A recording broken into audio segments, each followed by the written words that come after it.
Before we get into all the new information that they're going over and everything, I have some stuff I have to talk about. As I expected, a lot of people are defending YNW Melly for what he did. I'm talking about when he snitched in an interrogation room, which I have footage that I'll show you in a second. Now, I got plenty of comments of people being offended by me making the video on Melly, but to be honest, it's not my fault. I am not the first person to upload a video on this, and it's literally just the truth. Again, it is up to y'all if y'all decide to defend him for snitching, but I mean, you can still listen to his music, because at the end of the day, it is music, but you gotta keep in mind that he did say someone's name. People are saying that he was 15 and they're using that to defend him, right? But he was old enough to grab that gun and shoot at someone, so he should be old enough to keep his mouth shut. And they didn't even ask for the dude's last name, and that's what Melly gave him. They asked for a street name. I'm gonna roll a clip from End of Sentence, which is the person that I actually figured this out from, and let him say what he has to say.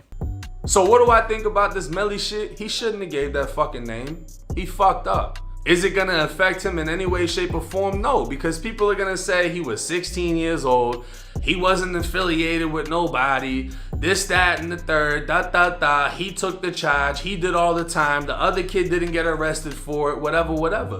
That kid got booked for trespassing. Apparently he didn't even go to that school, but he showed up to start some shit while he was on probation. And then allegedly tells the police, hey, Melly just shot at me. Yeah, well, why'd he shoot at you? Well, we were over here trying to beat his ass and he shot at me. All right, well, now you're under arrest. You know what I'm saying? That's more or less how they're trying to spin the story, that this kid got himself booked and it wasn't nothing that Melly actually said. But it doesn't fucking matter. Melly shouldn't have gave that name. Say what you want to say, but Jake only tells the truth. For the people that didn't see the whole footage, I will show you. What's he go by?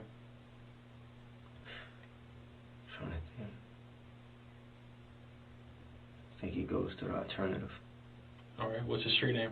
I know his last name, Gillespie. That is not even near what we all have to talk about today, but I just wanted to cover that before we jumped into this. Today we're talking about the trial that took place yesterday, and whoa, it was a mess, but the mistrial was denied. This really isn't surprising because most mistrials are denied, but this time around they were really looking at the phone and trying to figure out where he was exactly of the crime. While looking through the phone, they found selfies of Melly and like messages of people calling him Melly, so it being a group phone is pretty much out the picture. For some reason they're trying to say this is the manager's phone or a group phone. They're not trying to put it exactly on Melly. But like I said, they found like Snapchat, Facebook, and emails and stuff like that from YNW Melly. If the judge is going to take this into consideration, I don't know. I feel like any smart judge would, but who knows. But I got a little bit of a news clipping for y'all to listen to, so I'll go ahead and play that. A little bit of an update for you. The attorneys were given the written order denying the motion for a mistrial this past Friday.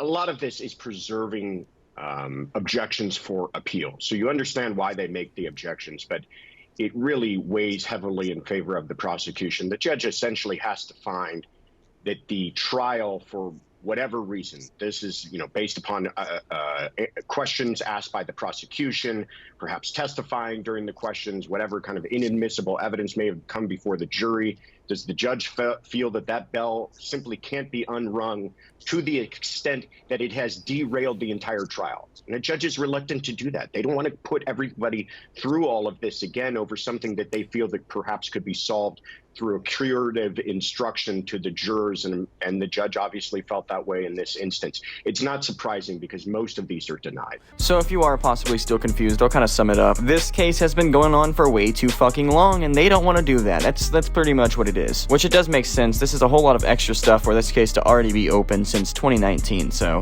why would they go through all that? They're trying to finally just get this over with because it's been open for way too long. The family's been grieving for way too long, and like they said, majority of these are denied, so it's really not a surprise. And like I said, they were also tracking the phone and everything. So in other words, remind me to never get T-Mobile. They tracked the phone to the boonies where no one would be around. This is allegedly where the crime and murder took place. Melly's lawyer is trying to make it where the information isn't valid and everything, and he's doing a good job. Whoever Melly's lawyer is actually very intelligent and smart, so he does have a very, very good legal team, so that's good. Now, there is a motive that I haven't really spoken of much because, I mean, there isn't too much evidence leading to this. Allegedly, Sack Chaser sent YNW Melly's girlfriend nudes, which, if this is true, that is a pretty big motive, right? This isn't proven, but this could definitely be a very good motive for YNW Melly to do what he did. Allegedly, what YNW Melly allegedly did, because the truth isn't out yet. Now, I also talked about how Bortland was probably going to catch most of the heat in this.